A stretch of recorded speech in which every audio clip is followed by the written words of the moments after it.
And if I had to say, like, the one biggest mistake I see is one, they don't know what they need the tool to do for them. So they just keep bouncing around. And then number two, they use a project management tool like a task manager. You are listening to Amplify Your Success Podcast, episode 352. And if you have felt overwhelmed trying to grow your business, you're going to get massive value out of today's episode. You ready for this?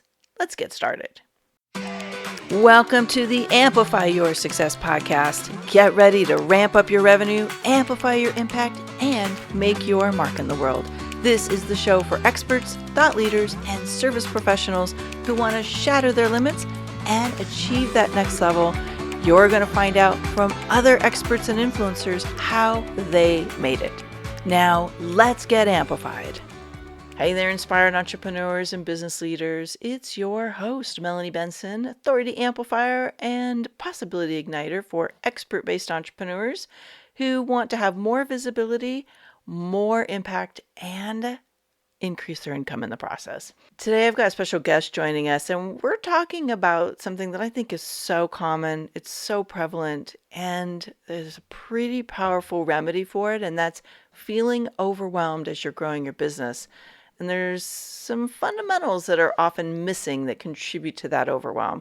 So stay tuned. You're going to get so much out of today's episode. Now, before we dig in, I absolutely want to address some common barriers holding you back. Look, if you are not out there building your business, you're not visible, you're not getting yourself on stages and shows and podcasts, and you have expertise that you know will solve somebody's problem, you are a best kept secret. And oftentimes when I work with talented entrepreneurs who are like, why am I not getting more opportunities? Why is my revenue not growing? There are some pretty common barriers that get in the way. Sometimes it's mindset. Sometimes there's some just some consistency issues. But we got to make sure you're solving the right problem. And if you have not yet taken the Authority Barriers quiz, I highly recommend you pop in there. It'll take you 2 minutes and discover what is actually in the way of you making more money and more impact as an authority. Let's get that cleared up so you too can be doubling and tripling your revenue while you're making a greater impact. If you head over to melaniebenson.com/authority quiz, I will link that up in the show notes for you as well. Take you 2 minutes and you're going to get some massive clarity so you're solving the right problem, taking the right steps, putting the right puzzle pieces together so you can get more traction. Sound good? Okay. Again, head over to melaniebenson.com/authority quiz and we'll get you some clarity. Now let's get into today's episode. Welcome back, amplifiers. I got to tell you, today you have got a must listen episode, and this guest expert, breakthrough moments here, breakthrough moments. That's all I got to say. So we're talking about how to understand what's really causing your overwhelm. And my guest today is Melissa Morris. She's the founder of Agency Authority, a project management and operations consultancy for agency owners. And she's using her 10 years agency experience to help business owners maximize their team, increase their productivity, and grow their profits. Now, she's firmly committed to breaking the long hours and bad pay stigma that plagues the agency world. And her team and she helps business owners and their team members do more of the work they love without sacrificing the client satisfaction that's so important to all of us and their bottom line, so profit, but of course, like their peace of mind. So, Melissa, thank you so much for joining me today and bringing attention to this very painful and often stuck energy that even the most successful business owners find themselves in from time to time. Thank you so much for having me on. I can't wait to dig into this. Yeah.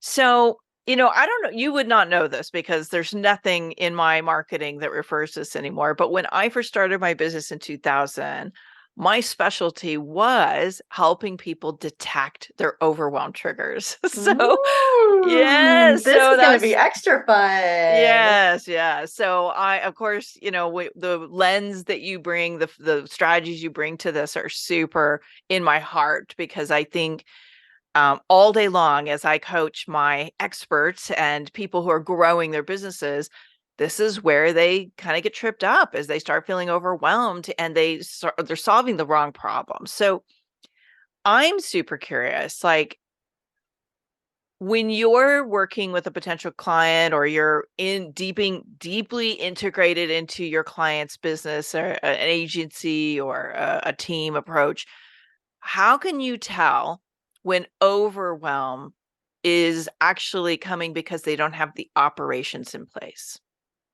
That is a very great question. And usually, one of the things that is a big red flag for me, and I want to start digging deeper, is when capacity is really starting to be the issue. So they've got momentum in their business, and maybe people aren't necessarily, they may not have a wait list yet or such, but they're getting good traction. They've got good sales leads coming in. But what's happening is they're feeling capped, and they look and say, well, maybe I should hire somebody else, but then they don't know who to hire, or the thought of hiring somebody else feels like more work.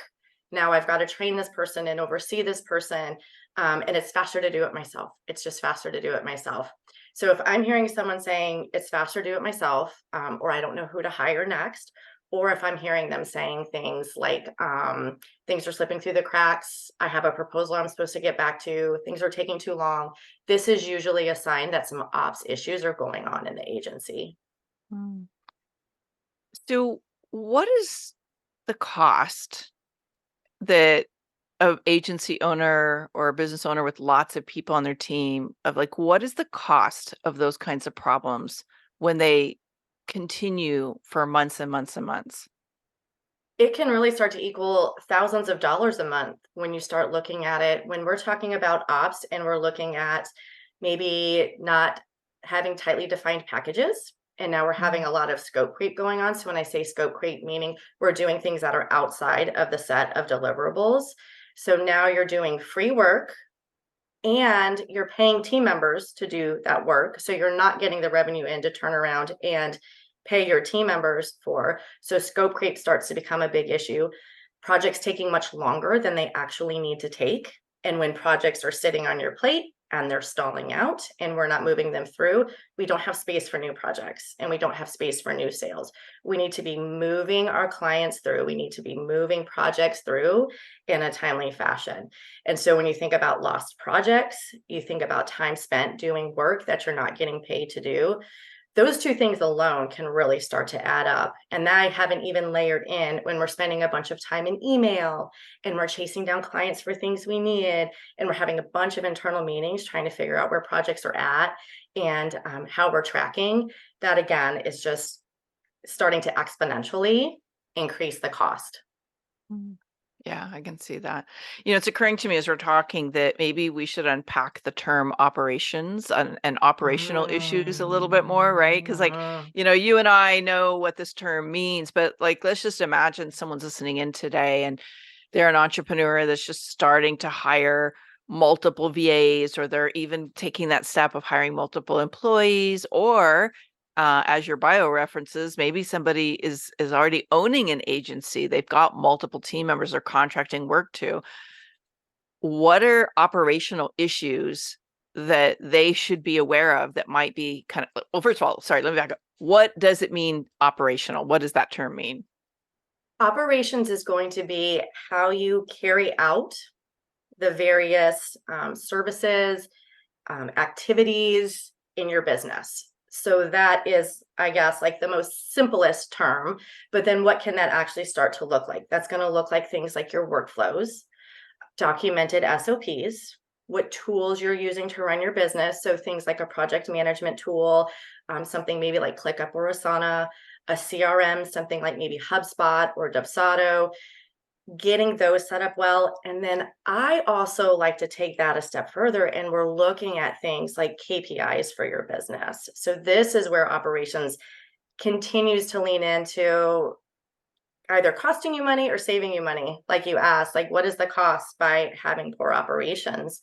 When we're looking at KPIs, we're doing things like time tracking. We're understanding how long it takes a project to move through the agency and get across the finish line. So monitoring some of that and understanding where your really profitable packages are and where some that aren't so profitable, and the clients that are really profitable and the clients that aren't so profitable is a secondary piece to, I think, maybe what some may even, if they do have an understanding of operations, they're thinking very much like standard operating procedures, write down the SOPs. Yeah. SOPs, standard operating procedures, KPIs, key performance Yes. indicators. Want to unpack that one too. um, so really like what I hear you saying is the operations is like the infrastructure of how the Yes. business runs. And this is the fuel of the business. This is how you make sure the right things get done in the right order that deliver the right results. Is that a good way to say That it? is a great way to say it. Yes.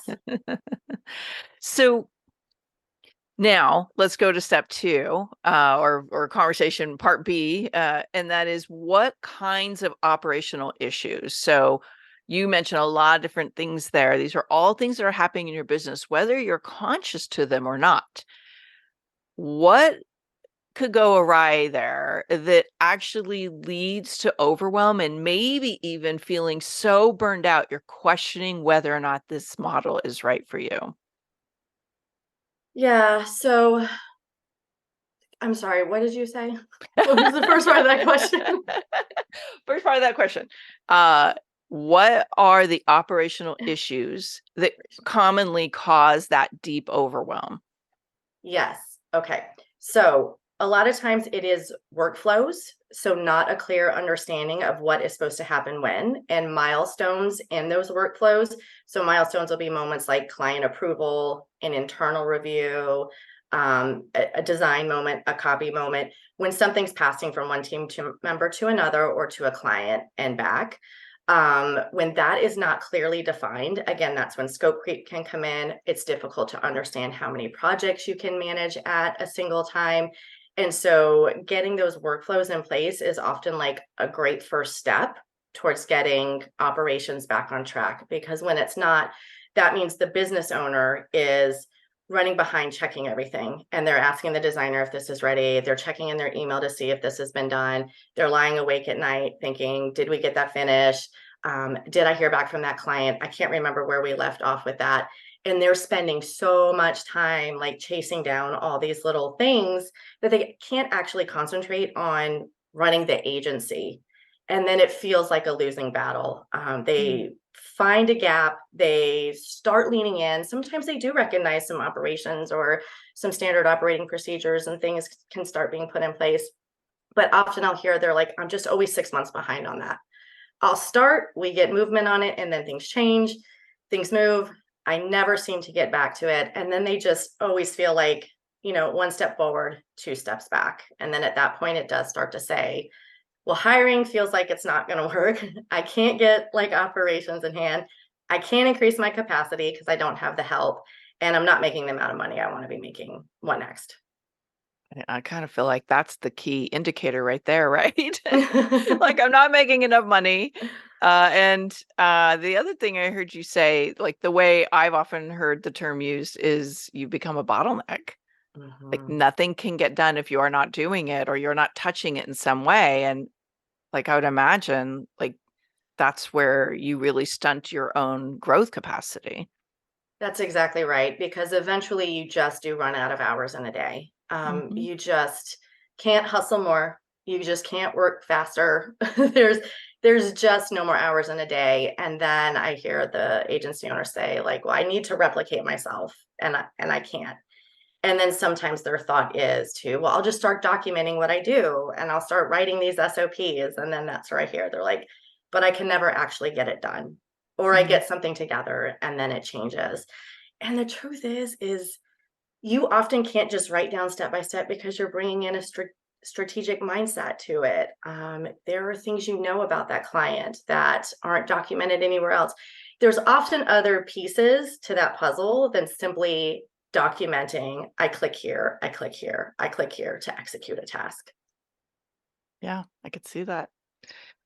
Um, I want to talk a little bit more about the relationship between the way someone manages the operations in their business and how profitable they can be. Because I think what you were just talking about is like, where it affects the bottom line. I think we get that, but I'm curious, like, if you have a case study or maybe some kind of like example of where you've seen somebody address their operations and it actually improves their bottom line. Oh, many of my clients actually have their best years in business after our work together. I'm thinking of a client right now. She just got back from a trip to France. She was gone for combined. She had a work retreat thing she did, and then she went on vacation. She was out of her business for almost 3 weeks. Everything was fine. And she's had her best year yet. Last year was an amazing year. And she obviously is brilliant at what she does and has an amazing team. But she has also commented that part of the reason she was able to have so much financial success, take that time off, is because of the work we've done together to get these processes in place and get some tools set up for her.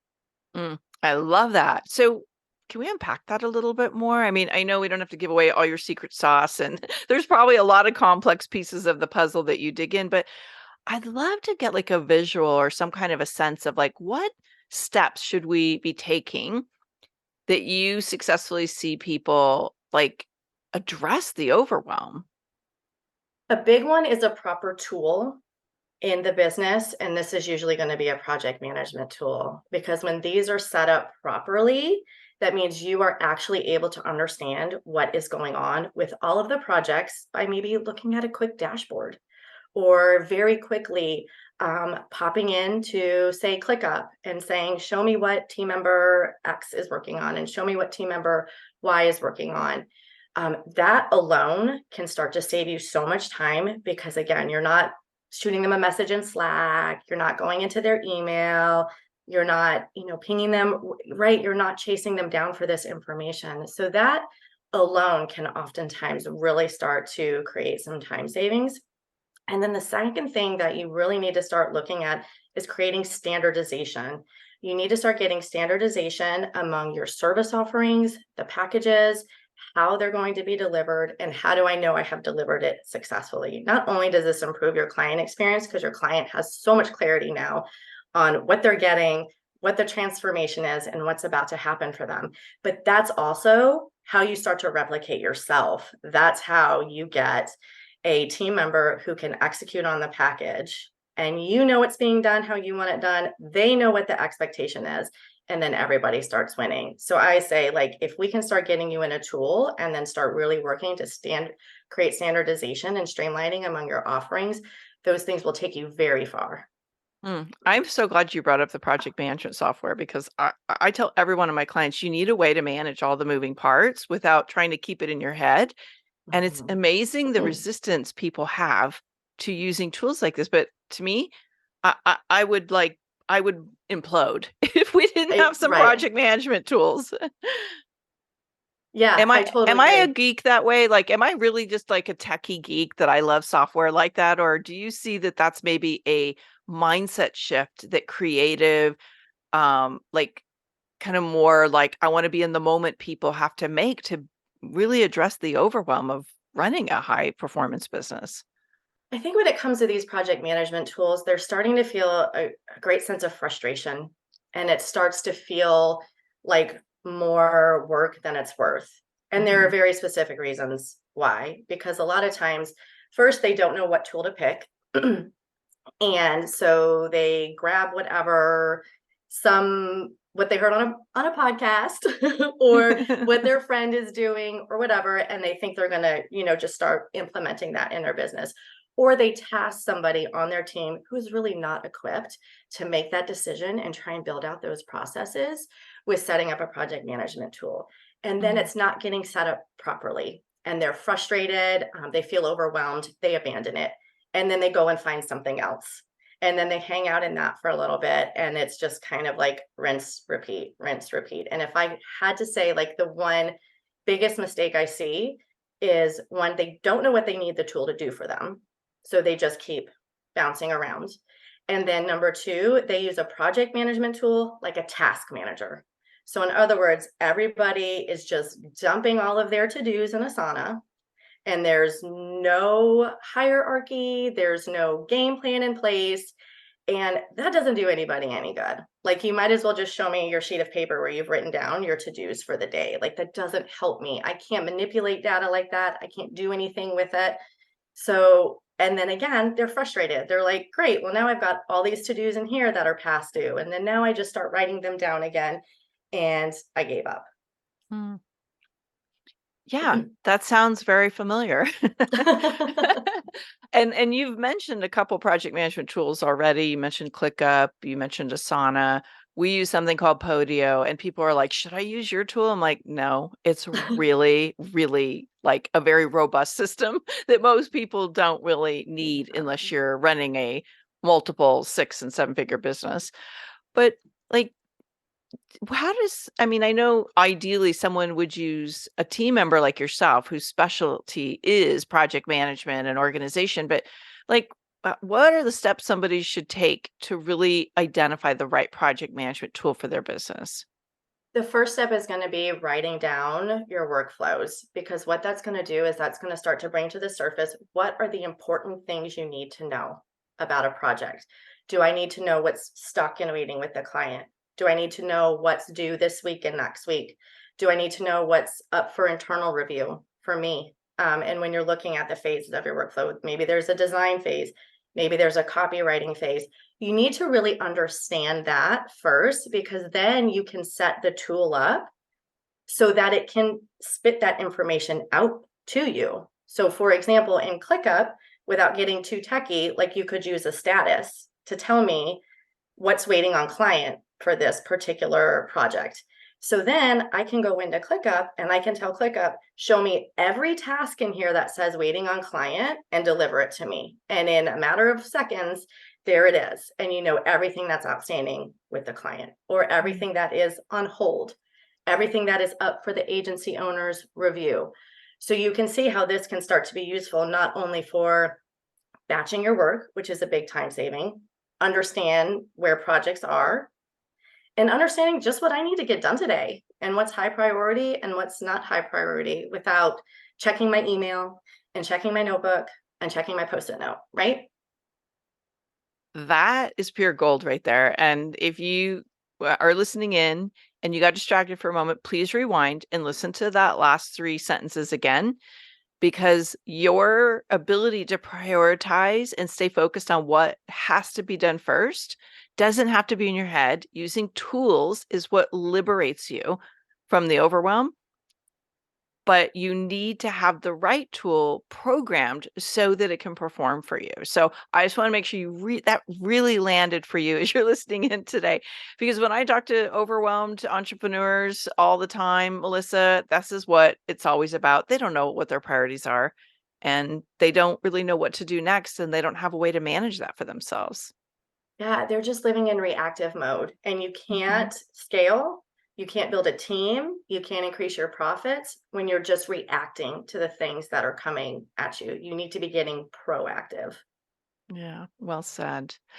As we're talking, like, I know that you have a specialty area here, and I want to hear more about that, but I'm kind of curious, like, if somebody's recognizing that the idea of creating a project management software and documenting their workflows is so outside their wheelhouse, and they're like, I just want to hire somebody. You are somebody that could potentially do that for them.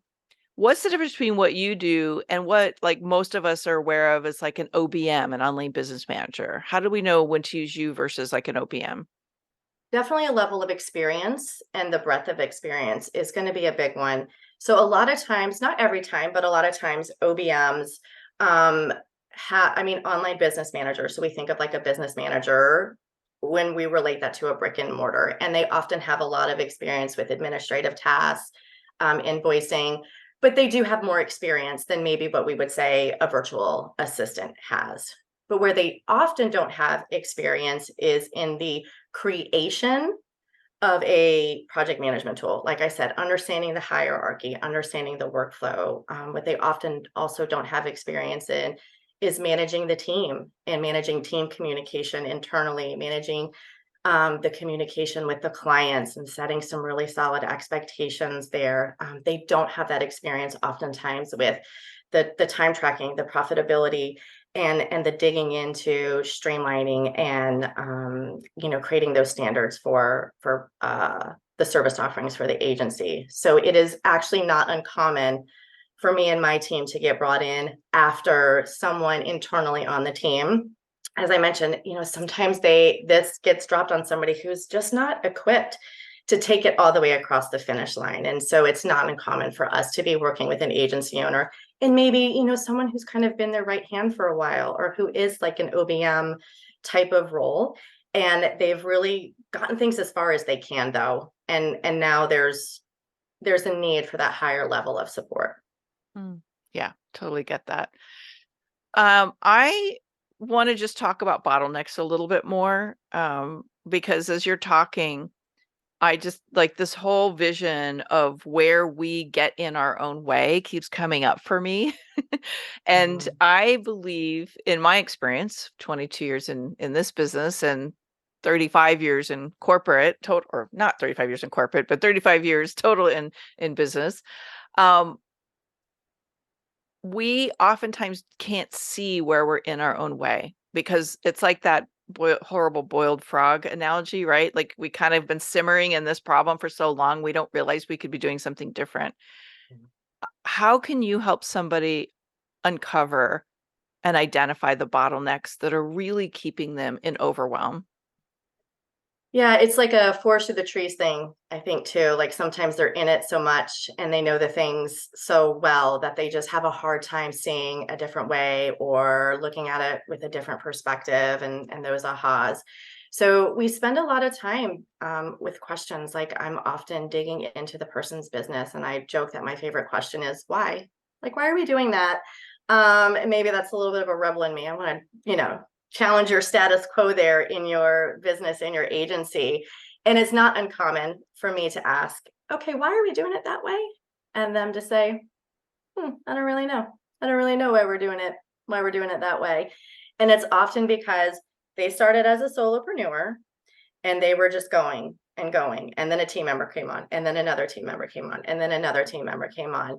And you haven't up-leveled, right? You haven't up-leveled your systems. You haven't up-leveled your offers, or maybe your clients are starting to up-level, or you need to start up-leveling clients. Making that transition requires a deep dive on what things currently look like. And so we look at things like your offers, we look at things like your clients, and we look at how the team fits on the, each seat in the bus, right? Isn't the bus analogy, right? So yeah, it's just really digging into the parts of your business and understanding where there's opportunities for streamlining.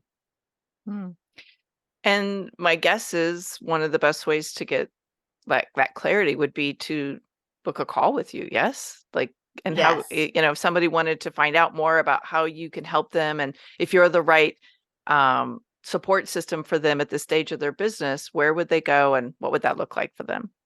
Yeah. If you went to youragencyauthority.com/call, that would be a great place to start connecting with me. And, a lot of times we can start sussing out right there on a complimentary call some things that I may see. I could start already identifying some red flags, and we can start figuring out, like, are your bottlenecks due to operations? And maybe even more specifically, what operational type problems? Is it a lack of tools? Is it a lack of standards? Are the offers not quite right? So that would be a great first step. Yeah, and really just identifying what are those bottlenecks that are in your blind spot, and what steps can you take right now can be so relieving. Trust me, I've Yeah. had those moments where it's like, oh, someone else is holding the organizational container now. And now I don't have to figure it all out. What a relief. I can go back and focus on my superpowers that are going to expand the reach and success of my business. And I know someone else is going to hold that organizational space. And now things are going to run smoother. Yes, It's such a that's gift to be able to exactly have that. right. So if you are knowing that you're done with the overwhelm in your business and you're ready to have more peace, more profitability, more expansion without feeling like it's so complicated, I highly recommend that you talk with Melissa. Go to youragencyauthority.com/call, get clear on what those bottlenecks are. And, you got it.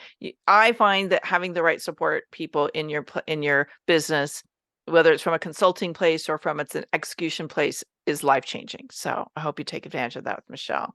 I'm sorry, not Michelle. I was thinking of my person whose name is Michelle with Melissa. Yeah. So, Melissa, I always love asking my guests some fun questions just so we can get to know you a little bit more, the person behind this amazing superpower that you have. I know that being successful in business often requires a bold action. What would you say is the boldest thing you ever had to do that ended up amplifying the success of your business today?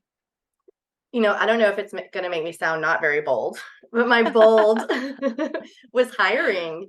And I think it was a moment where I had to practice what I preach, in terms of making sure my offers were getting standardized and my team knew what was going on and there was clarity there. And I thought, oh no, right? Because as I'm putting this together, are there going to be gaps? Are there going to be mistakes? Are there going to be problems?